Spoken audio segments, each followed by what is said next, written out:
నేర్చుకో, భూమిని చూసి ఓర్పును నేర్చుకో, చెట్టును చూసి ఎదుగుదలను నేర్చుకో, ఉపాధ్యాయులను చూసి సుగుణాలను నేర్చుకో అన్న చెప్పినటువంటి జ్ఞాపకార్థాలు మళ్ళీ గుర్తు చేసుకుంటూ మన ఒకసారి క్రమశిక్షణని నేర్పించిన దానమయ్య సార్ గారిని ఒకసారిగా మాట్లాడాల్సిందిగా కోరుకుంటున్నాను.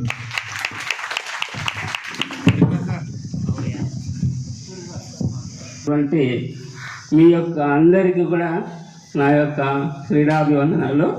మరి ఇక్కడ నేను చూస్తూ ఉంటే నాకు ఈ సభ ఏ విధంగా కనిపిస్తుందంటే, ఆ కాలంలో మామూలుగా మన సినిమాల్లో చూస్తున్నాం సభ, దేవతల సభ అని. అక్కడ దేవేంద్రుడు ఉంటాడు, ఇంద్రుడు ఉంటాడు, శివుడు ఉంటాడు, మరి యముడు ఉంటాడు, యముడితో పాటు పాలకులు ఉంటారు, అందరూ ఉంటారు. అలాగనే ఇక్కడ అలాంటి సభను మహిమపిస్తూ ఉన్నది ఈ సభ. ఎందుకంటే జయచంద్ర సాయి రెడ్డి గారు మాట్లాడుతూ ఉంటే అది నిజంగానే ఆ యొక్క బ్రహ్మ బోధించినట్లుగా ఉంది. మరి బాబాసాహెబ్ చెప్పినటువంటిగా మాటలు అయితే ఎలాంటి మాటలు అంటే ప్రతి ఒక్కరు కూడా వినాలి, నేర్చుకోవాలి. సార్ని నేను బాగా అబ్జర్వ్ చేసేవాడిని ఈ స్కూల్లో కొత్తగా వచ్చినప్పుడు. సార్ చేతిలో ఒక రూల్ కట్ట ఉండేది. సార్ మీరు టీచరా లేకుంటే డిఎస్పీనా అనేది.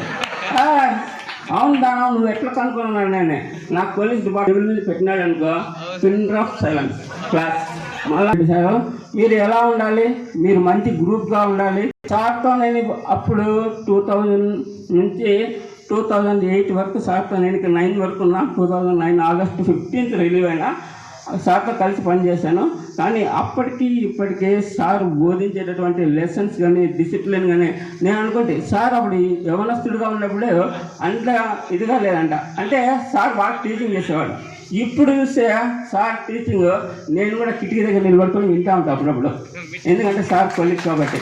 ఎందుకంటే వినటం వలన జ్ఞానం కలుగుతుంది. ఎవరైనా కానీ చెప్పని, టీచర్ కానీ ఎవరైనా కానీ, మన ఫ్రెండ్స్ చెప్పని, మన పెద్దలు చెప్పని మనం వింటా ఉంటే ఏమవుతుందంటే మనలో లేనటువంటి జ్ఞానం అనేది కలుగుతుంది. ఆ జ్ఞానం కలగడం వలన మనం మన యొక్క లైఫ్ని మనము సరైన మార్గంలో సెటిల్ చేసుకునేదానికి వీలవుతుంది. అలాగనే ఇక్కడ ఫక్రుద్దీన్ సారు నేను స్టడీ పడుతున్నప్పుడు జయచంద్ర రెడ్డి సారు ఇక్కడ మేమంతా యాక్చువల్గా అయితే జయచంద్ర రెడ్డి సారు, బాబా సారు, ఇంకా Krishnareddy sir, they are just aged.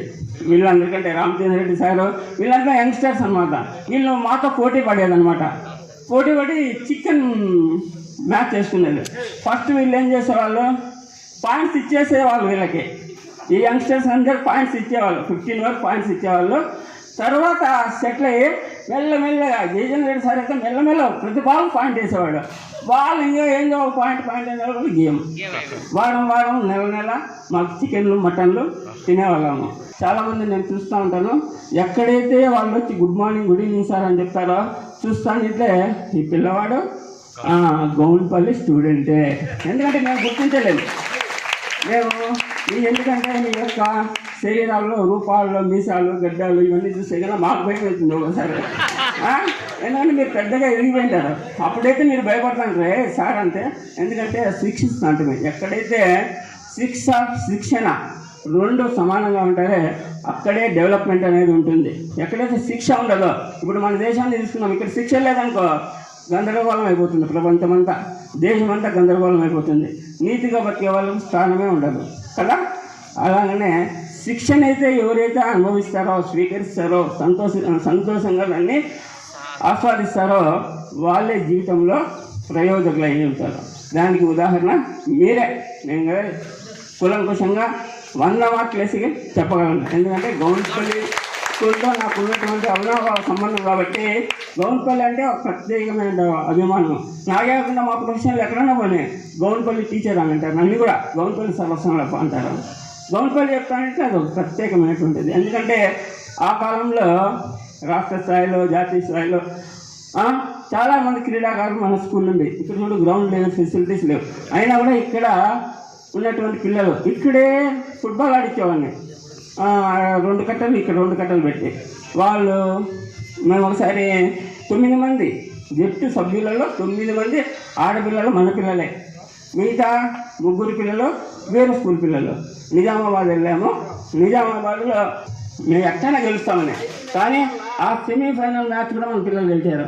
అసలు ఎంత ఇన్ఫర్మేషన్ అంటే ఆ యొక్క వార్తాపత్రికలలో అంతా మన పిల్లలు పేర్లు వచ్చినాయి అక్కడ నిజామాబాద్లో. కనుక అక్కడ నుంచి 2 నేషనల్స్ కూడా సెలెక్ట్ అయినారు. చాలామంది పిల్లలు కూడా ఉన్నారు. ఆ పాప శ్వేత ఉంది కదా, వాళ్ళు నేషనల్స్ కూడా అన్నారు. యమునక్క ఆడింది, జాతీయ స్థాయిలో ఆడొచ్చారు. మరి వీళ్ళందరికీ కూడా ప్రతి ఫ్రైడే కూడా మన head master sir compulsory drill చేయించేవాళ్ళము. ఈ డ్రిల్ ద్వారా ఏమవుతుందంటే శారీరక మానసిక ఆనందాలన్నీ కూడా మీకు బాగా డెవలప్ అవుతాయి. మీకు ఏమైనా కష్టం వచ్చినా ఓర్చుకునే శక్తి మీకు ఉంటుంది. బాధ వచ్చినా దుఃఖం వచ్చినా మీరందరూ కూడా అప్పుడు మీరు అనుభవించినటువంటి అంటే మీరు చేసినటువంటి శారీరక క్రియాశ్రమ వలన ఇప్పుడు మీరు కొంచెము ఎంత దుఃఖమైనా కూడా మీరు ఆనందంగా ఉండగలుగుతారు. అంతేకాకుండా అమ్మాయిలు కూడా మేము చెప్తున్నాము, మీ పిల్లలు కూడా మంచి క్రమశిక్షణలో ఇప్పుడు చిన్నగా ఉంటారు కాబట్టి గురువుల ఎడల ఇప్పుడు సార్ వాళ్ళు అందరూ చెప్పినారు. ఎందుకంటే గురువుల ఎడల భయభక్తులు కలిగి ఉండాలి. పేరెంట్స్ కంటే గురువే నిజంగా దైవము అని చెప్పారు కదా. కనిపించేటటువంటి దేవతలు తల్లిదండ్రులు అని చెప్పారు. తల్లిదండ్రులకు సహాయం చేయండి అన్నారు.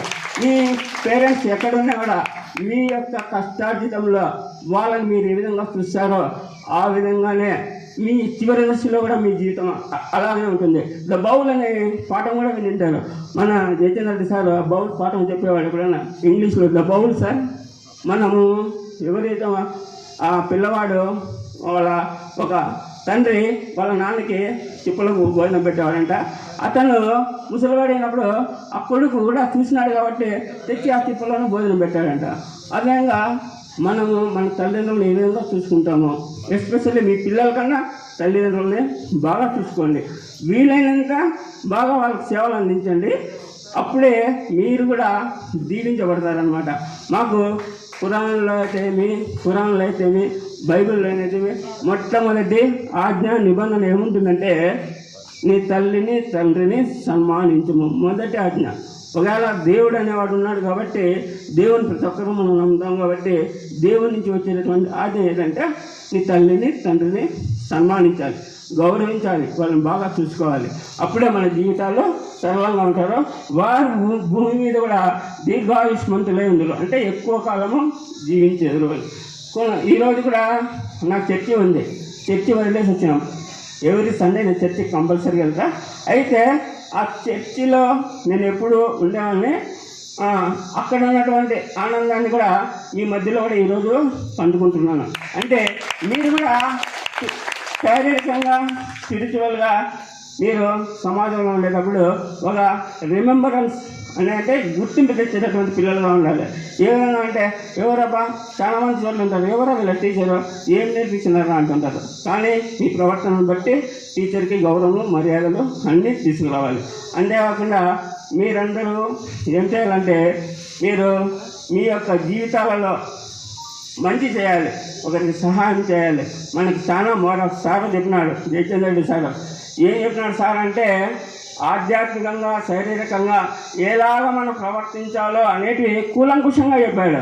సార్ మాటలు వింటామంటే ఒక ప్రొఫెసర్ చెప్పినట్లు ఉంది. ఇంకోటి కూడా విషయం నేను గమనించలేదు, ఎవరు కూడా తలకాయ కూడా పక్కన చెప్పలా, పక్కన ఫ్రెండ్స్ వచ్చినారని మాట్లాడాల. ఆ పొద్దు క్లాస్లో విన్నారో లేదో కానీ ఈరోజు చాలా చక్కగా వింటున్నారు.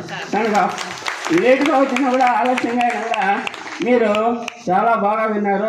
విన్న దాన్ని గురువులు చెప్పిన దాన్ని మీరు చూసా తప్పకుండా పాటించాలి, మీ పిల్లలకు నేర్పించాలి. కనుక మీకు అందరికీ, మీ లైఫ్ పార్ట్నర్లకి, మీ పిల్లలకి, మీరు యొక్క పేరెంట్స్కి అందరికీ కూడా నేను దీవెనలో దేవుని ద్వారా దీవెన రావాలని ప్రార్థిస్తూ ఈ యొక్క అవకాశం ఇచ్చినందుకు మీకు అందరికీ శుభాకాంక్షలు. Thank you.